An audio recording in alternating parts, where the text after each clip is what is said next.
have a tradition with the goddess celebrated any more beautifully and marvelously than in the 12th and 13th century French cathedrals, every one of which is called Notre Dame. What about the virgin birth? Suddenly the goddess reappears in the form of the chaste and pure vessel chosen for God's action. Well, in the history of Western religions, this is an extremely interesting development. The virgin birth comes in by way of the Greek tradition. When you read your four Gospels, the only one with the virgin birth in it is the Gospel according to Luke, and Luke with a Greek. And there was in the Greek tradition images, legends, myths of virgin birth? All of them. I mean, the Leda and the swan, and Persephone and the serpent, and this one and that one and the other one. The virgin birth is represented throughout. This was not a new idea then in Bethlehem and... No. What is the meaning of the virgin birth? In India, there's this the system of the Kundalini, as it's called, the idea of the centers, psychological centers up the spine. And they represent the psychological planes of concern and consciousness and action.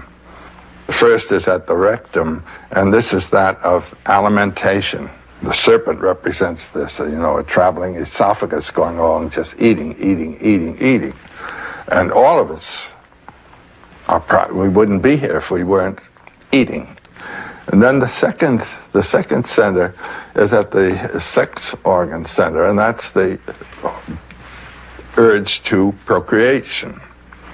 The third center is at the navel, and this is where you eat and want to consume, and it's not the alimentary eating, it's the mastering and smashing and trashing of others. You see, this is the aggressive mood. Now, the first is an animal instinct. The second is an animal instinct. The third is an animal instinct. And these three centers are located in the pelvic basin, you see. Mm-hmm. The next one is at the level of the heart. And this is the opening of compassion. And there you move out of the field of animal action into a field that is properly human and spiritual. Now, in each of these centers, there is a symbolic form. At the base, the first one, there is the form of the lingam and yoni, the male and female organs in conjunction. At the heart chakra, there is again the male and female organs in conjunction, but in gold. This is the virgin birth. It's the birth of spiritual man out of the animal man. Do you understand? And it happens when you are awakened at the level of the heart to compassion and suffering with the other person. That's the beginning of humanity.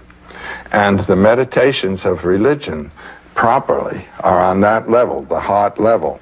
You say it's the beginning of humanity, but in these stories, that's the moment when gods are born, the virgin birth. It's a God who emerges from that chemistry. And you know who that God is? It's you. All of these symbols in mythology refer to you. You can get stuck out there and think it's all out there. And so you're thinking of Jesus and all the sentiments about how he suffered and all. What that suffering is what ought to be going on in you. Have you been reborn? Have you died to your animal nature and come to life as a human incarnation? Why is it significant that this is of a virgin? Well, it is that the begetter is the spirit. It is a spiritual birth.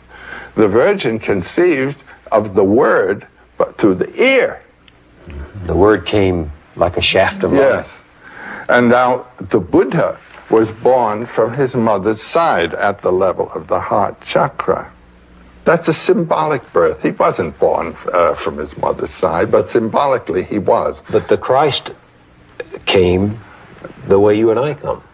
Yes, but of a virgin. Which is a power greater than... And then, according to Roman Catholic doctrine, her virginity was restored. So nothing happened physically, you might say. It's not a physical birth. It's symbolic of a spiritual transformation. That's what the virgin birth's about.